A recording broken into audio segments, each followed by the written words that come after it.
What's up, everyone? Welcome to the Big Ten Football Talk Podcast. I'm your host, Zach Guggenheim. Breaking news, a draft of the notice of allegations has been leaked regarding the Michigan Wolverines and the Connor Stallions Signgate scandal. This is obviously a change from what I have been doing over the past spring and summer, getting different folks to talk about the state of their program. So there's obviously a change. The reason why we're changing is because this is big news. If you like the podcast, make sure to like, follow, subscribe wherever you get your podcast, Apple, Spotify, YouTube, subscribe. We're ramping up into football season, and I think this story is probably going to be the launch into kind of the new season in a sense.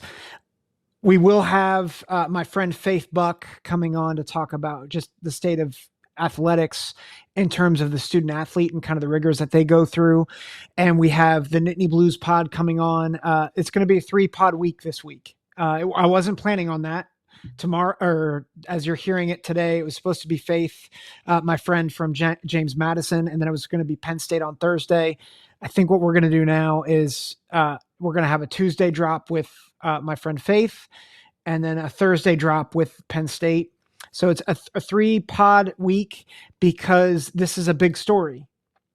And I've said for months that I wouldn't comment on it. I wouldn't do a podcast on it until there's more information.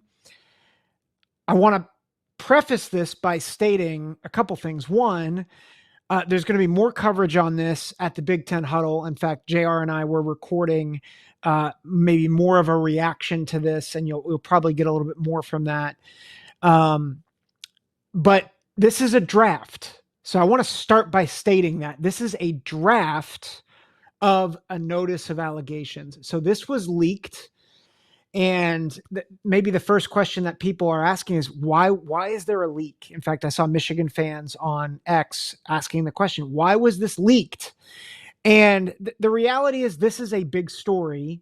And if people can get notice of it beforehand, they're going to try to. Is there shenanigans going on in the media? Probably, right? Is there shenanigans going on in the NCAA? Most definitely. My stance on the NCAA, but the reality is this is a leaked draft. And I think the reason why it's leaked is because this is a big story. It's going to pick up legs. And as my friend JR, who I co-host the Big Ten Huddle with, he texted me this. I'm going to give him credit for saying this. And I think it's a really good point.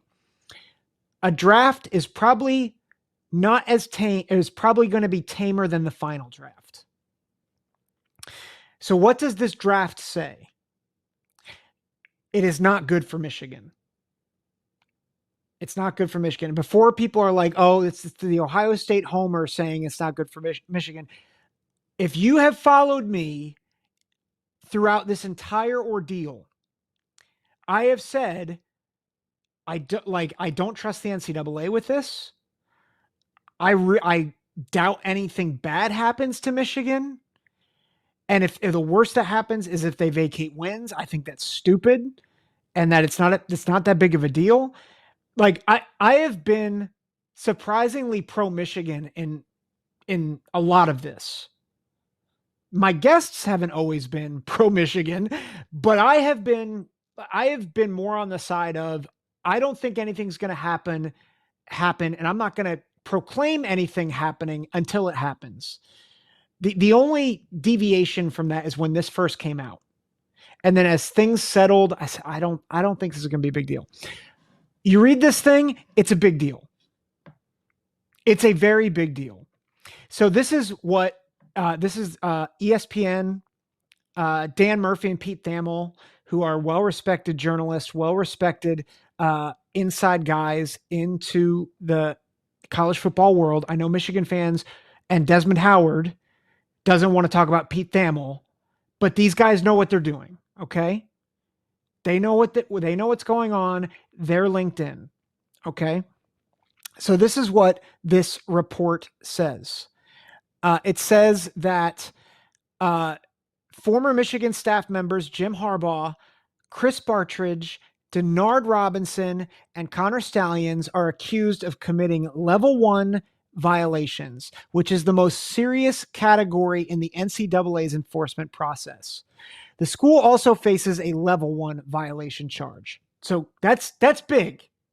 The school faces a level 1 violation charge according to the draft due to its pattern of non-compliance within the football program and institutional efforts to hinder or thwart the NCAA's investigation. Former coaches Jesse Minter and Steve Clinkscale are also accused of recruiting violations unrelated to Stallions in the draft. So notice what it doesn't say. It doesn't say that they face a level 1 violation charge because of Signgate. It is because of a pattern of non-compliance within the football program. The former term for this is lack of institutional control and failure to cooperate in an NCAA enforcement investigation. Like, those are the two things that come up. Now, obviously, Signgate is a huge part of this.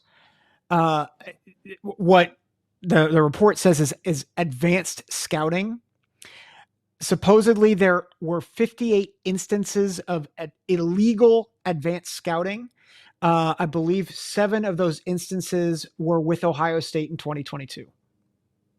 Okay. It goes further. So that the beginning of this article, which was dropped on Sunday, was that new Michigan head coach Sherrone Moore is one of the 7 members from the 2023 football program accused of violating NCAA rules in this notice of allegations, or this draft of the notice of allegations, which was obtained by ESPN. Part of the reason why, and this draft states it, is that Sherrone Moore, the day that Connor Stallions, it was reported that he was going to be investigated for advanced scouting, he deleted a thread of 52 text messages that had to do that they were in correspondence with Connor Stallions. He deleted that. Those texts were then obtained via device imaging. Moore subsequently produced them to enforcement staff. Moore is accused of committing a level 2 violation, according to the draft. If you're unaware of what level 2 is, according to the NCAA, that would be failure to monitor. So if you go back to old NCAA standards, the 2 things you wanted to avoid like the plague when the NCAA came calling, it was these words: lack of institutional control and failure to monitor. That's level 1 and level 2. That's what Sherrone Moore and what Michigan, what Jim Harbaugh, what they're all being leveled with here by the NCAA. This is not a slap on the wrist, and this is not going to go away. Now, this is a draft. It is, I don't think it's been handed to Michigan yet. When it is handed to them, they have 90 days to comply. So is anything going to happen tomorrow? No. Is anything going to happen in the next 2 months? Probably not, unless if Michigan self-imposes things. But understand that these are significant violations that the NCAA at least has drafted for Michigan. And according to this article by Pete Thamel and Dan Murphy, they're stating that Moore could face a show cause penalty and possibly a suspension. A show cause penalty, you essentially have to show proof as to why you are hired by a university, and he's facing a possible suspension. And so there are a lot of complexities to this case and what might happen. And so I said I wouldn't speculate until there's more information. I'm going to speculate a little bit now. Now, there's a few ways that this could slice out. One is that Michigan gets ahead of this, like Ohio State did back in 2011, and they self-impose things before the start of the season. They say, hey, you know what?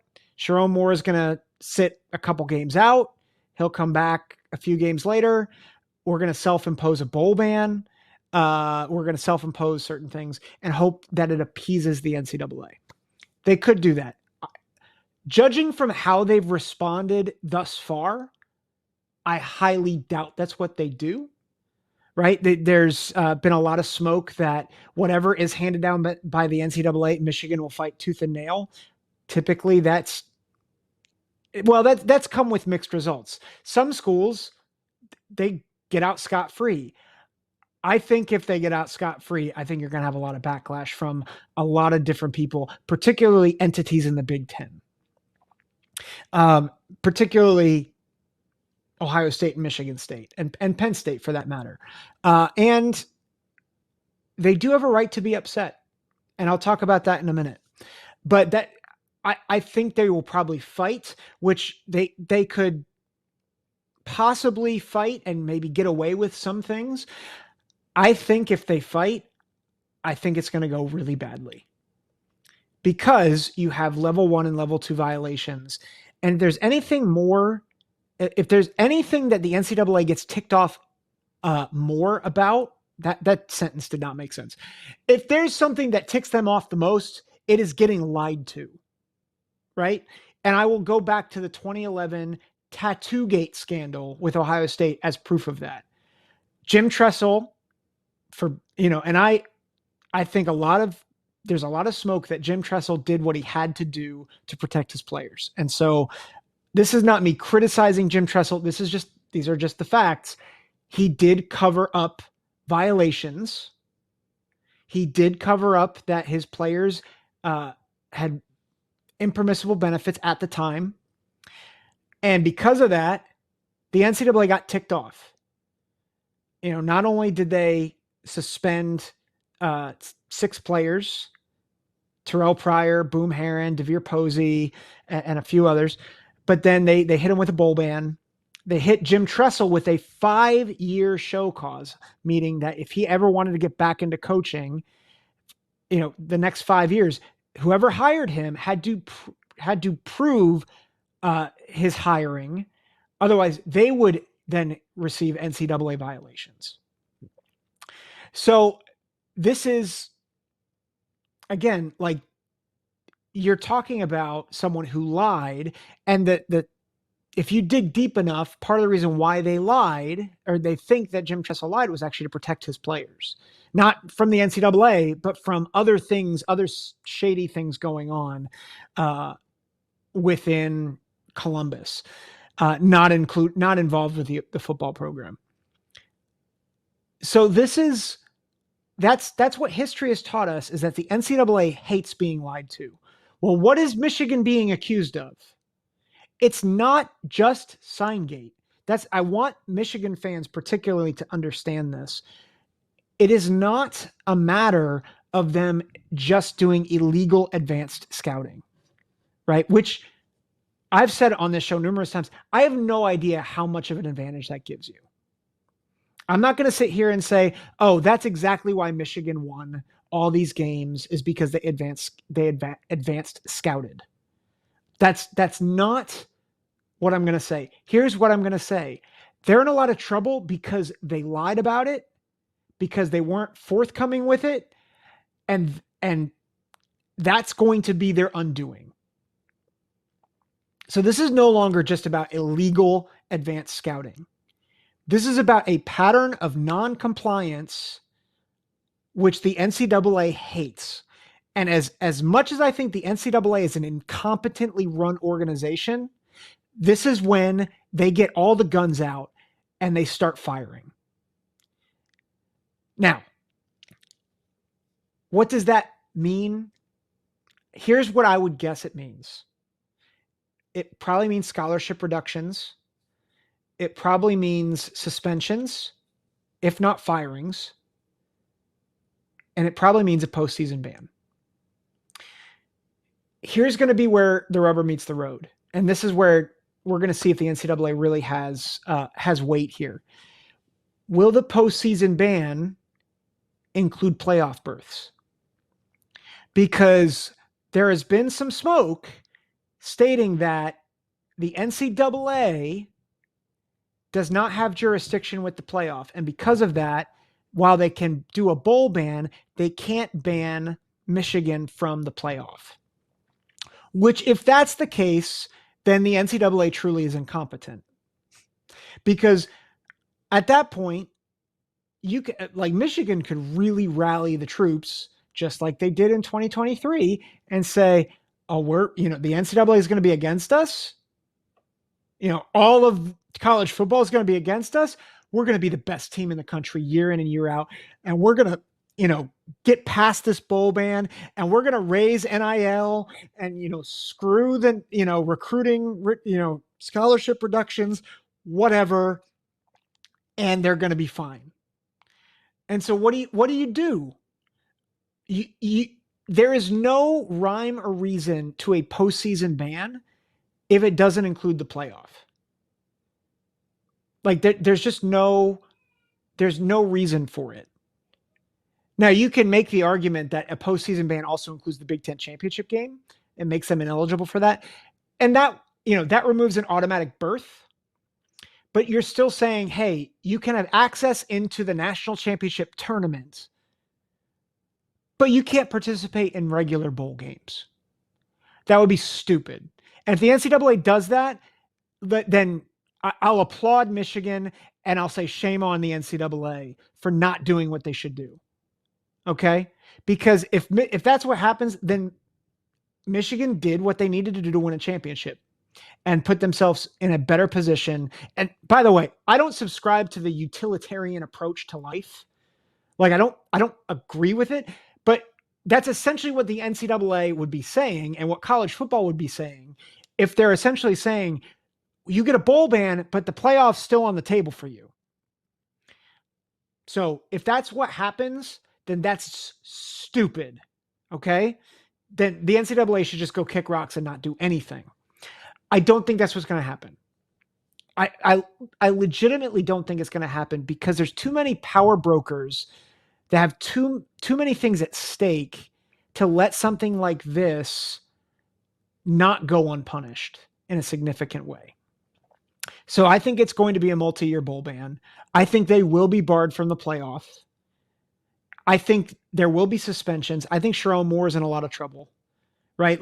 He was not hit with level 4 or level 3 violations. He was hit with a level 2 violation. According to the NCAA, that is a severe violation. Doesn't reach level 1, but it is a severe violation. I think he's in a lot of trouble. I would not be surprised if they vacate wins.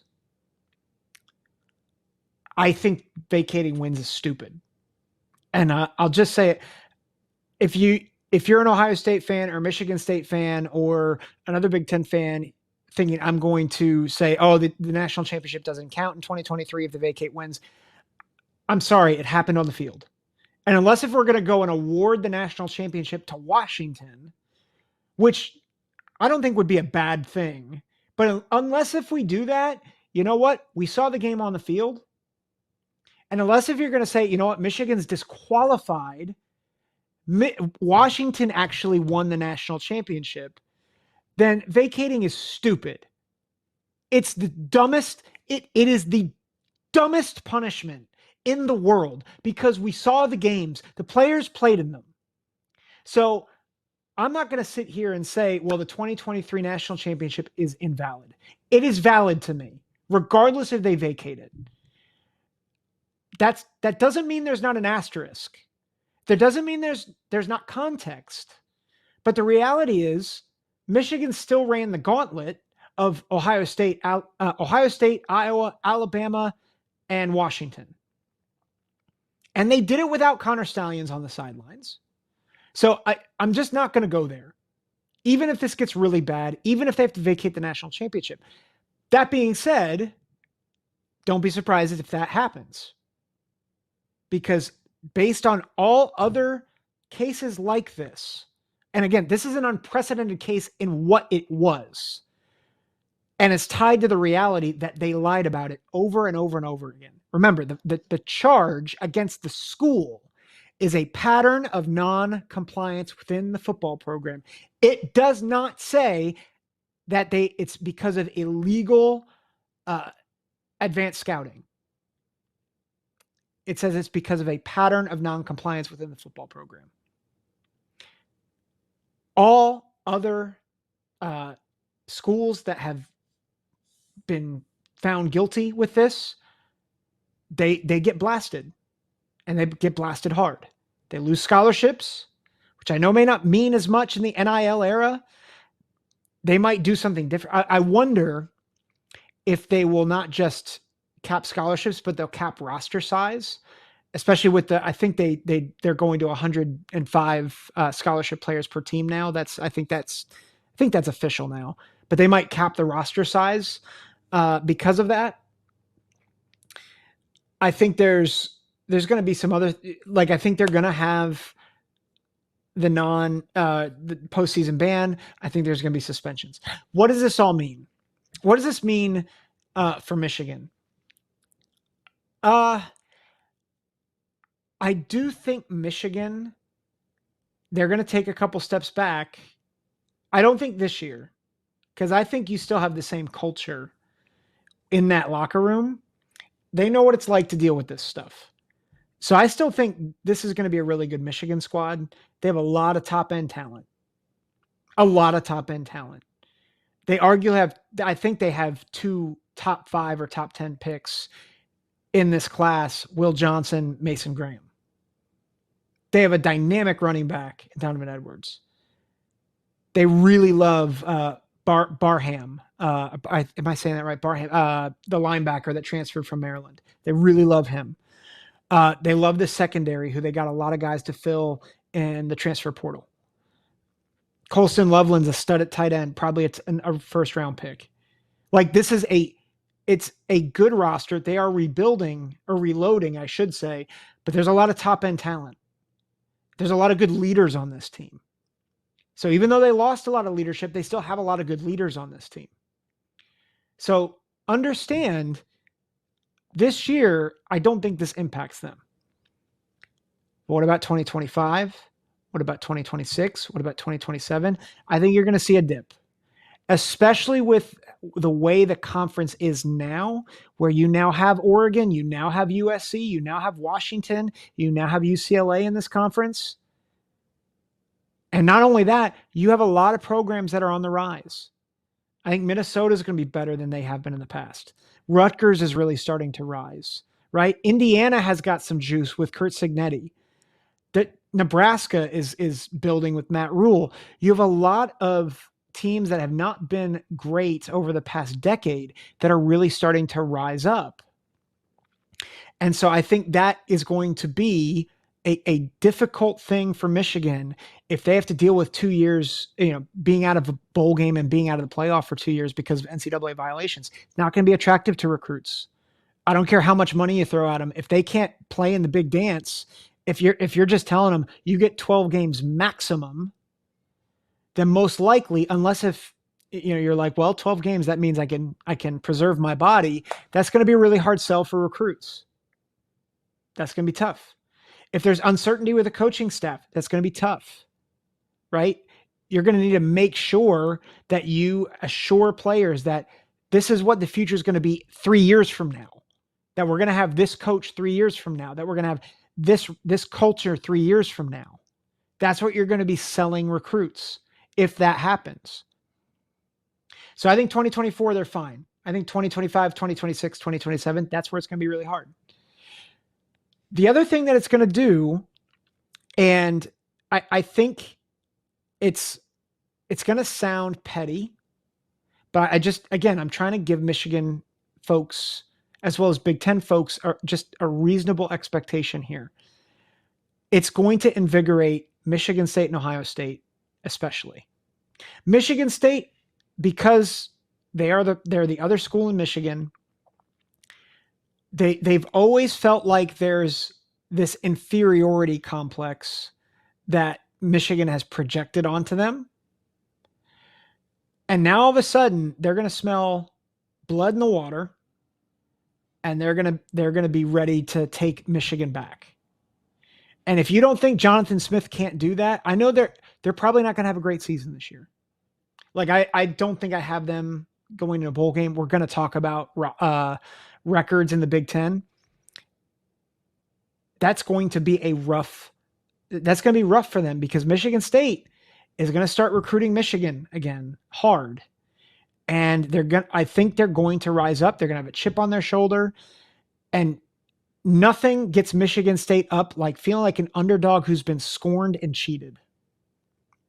I think Michigan State is going to have is going to be a tougher out for Michigan over the next several years, which leads me to Ohio State. And I'm going to try to take my Ohio State hat off for a minute. And I'm going to try to just read the room of what I've been seeing out of Ohio State outlets. You could see it in Ryan Day's eyes last year when all this stuff was going out. And Ryan Day was making comments. Oh, we now know why 2021 and 2022 happened, why we got beat. And he assigned it to this idea that Michigan cheated. And then they lost this game this year. And I think a lot of people, myself included, were like, actually, that validates Michigan's dominance over the past 3 years. That being said, if this comes to pass and it has the NCAA stamp of approval, you know what it does for Ryan Day? It puts an asterisk on the past 3 Ohio State-Michigan games. And he's got a loaded roster this year. And all of a sudden, the pressure's off. Because he can point to that thing and say, you know what? The NCAA, they stated that this was illegal. Those wins against us, they're vacated. And despite the fact that I think vacated wins are stupid, Ryan Day can look at there and say, you know who hasn't beat us in over 13 years? Michigan. According to the NCAA, it never happened. Let's go extend the streak. Let's go be the team that we know we can be. And you know what? For people saying, oh, but Ryan Day needs the revenge factor. He needs that. No, he doesn't. You know when Ryan Day's at his best? When he's a front runner. Ryan Day is an amazing front runner. Go look at the games where he's up 2 scores, aside from Georgia and aside from Clemson. And Clemson, part of the reason with Clemson was, and Georgia for that matter, is they lost the player that they couldn't lose. With Georgia, it was Marvin Harrison. With Clemson, it was J.K. Dobbins. Everybody else, when Ryan Day gets up 2 or 3 scores, I mean, just forget it. I mean, he just blows you out of the water. And now all of a sudden, Ryan Day has no pressure. He technically has 0 losses to Michigan, and he's back to being a front runner. And you know what? That is the exact thing that he needs, I think, to get back his mojo from 2019.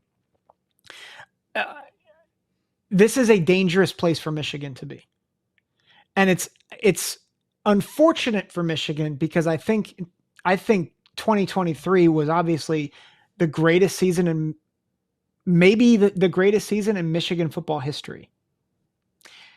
And it could end up being the thing that is the catalyst for maybe the greatest era in Ohio State history. Now, I'm not saying that's definitely going to happen. And I'm coining that. The Kings of the North podcast, Doug Lesmerises mentioned that this could be that for Ohio State. But imagine this is a proverbial monkey off the back for Ohio State. Think about it for Penn State. Like James Franklin can look at Michigan and some of the losses, and they were right there. They're right there in several games with Michigan. And James Franklin can look at it and say, you know what? Yeah, Michigan technically beat us, but they were cheating. Imagine what would have happened if they weren't cheating. we could be 3-0 against them the past 3 years. Like, again, James Franklin, it changes perception. Whether it changes perception outside of the program, it certainly changes perception inside the program. Because those players and those coaches, they know now, hey, we got gypped. We got gypped. Let's pay them back. Let's not hang our heads from the past 3 years. Let's remind them who we are. Now, does that mean that they'll definitely win the next 3 or 4 games against Michigan? I don't know.